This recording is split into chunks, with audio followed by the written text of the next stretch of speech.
అంతర్జాతీయ T20 format కు retirement ప్రకటించారు Australia star fast bowler Mitchell Starc. ఇకపై టెస్టులు, వన్డేల్లో మాత్రమే కొనసాగనున్నట్లు స్పష్టం చేశారు. ఐపీఎల్ సహా దేశవాళీ టీ20 లీగ్లకు అందుబాటులో ఉండనున్నట్లు తెలిపారు. ఆస్ట్రేలియా తరపున పొట్టి ఫార్మాట్లో అత్యధిక వికెట్లు తీసిన ఫాస్ట్ బౌలర్ గా ఉన్నారు మిచెల్ స్టార్క్.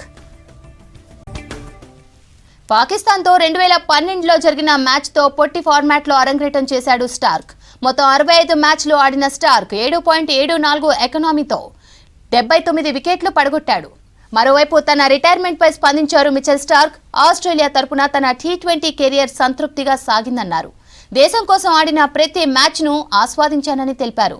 తన కెరియర్లో 2021 వరల్డ్ కప్ హైలైట్గా నిలుస్తుందని తెలిపారు. ఇకపై టెస్టులకే ఫస్ట్ ప్రియారిటీ ఇవ్వనున్నట్లు తెలిపారు స్టార్క్.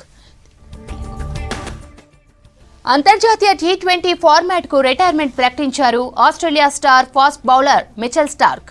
ఇకపై టెస్టులు, వన్డేల్లో మాత్రమే కొనసాగనున్నట్లు స్పష్టం చేశారు. ఐపీఎల్ సహా దేశవాళీ టీ20 లీగ్లకు అందుబాటులో ఉండనున్నట్లు తెలిపారు. ఆస్ట్రేలియా తరపున పొట్టి ఫార్మాట్లో అత్యధిక వికెట్లు తీసిన ఫాస్ట్ బౌలర్ గా ఉన్నారు మిచెల్ స్టార్క్. పాకిస్తాన్తో 2012లో జరిగిన మ్యాచ్తో పొట్టి ఫార్మాట్లో అరంగేట్రం చేశాడు స్టార్క్. మొత్తం 65 మ్యాచ్లు ఆడిన స్టార్క్ 7.74 ఎకానమీతో 79 వికెట్లు పడగొట్టాడు. మరోవైపు తన రిటైర్మెంట్పై స్పందించారు మిచెల్ స్టార్క్. ఆస్ట్రేలియా తరపున తన టీ20 కెరియర్ సంతృప్తిగా సాగిందన్నారు. దేశం కోసం ఆడిన ప్రతి మ్యాచ్ను ఆస్వాదించానని తెలిపారు. తన కెరియర్లో 2021 వరల్డ్ కప్ హైలైట్గా నిలుస్తుందని తెలిపారు. ఇకపై టెస్టులకే ఫస్ట్ ప్రియారిటీ ఇవ్వనున్నట్లు తెలిపారు స్టార్క్.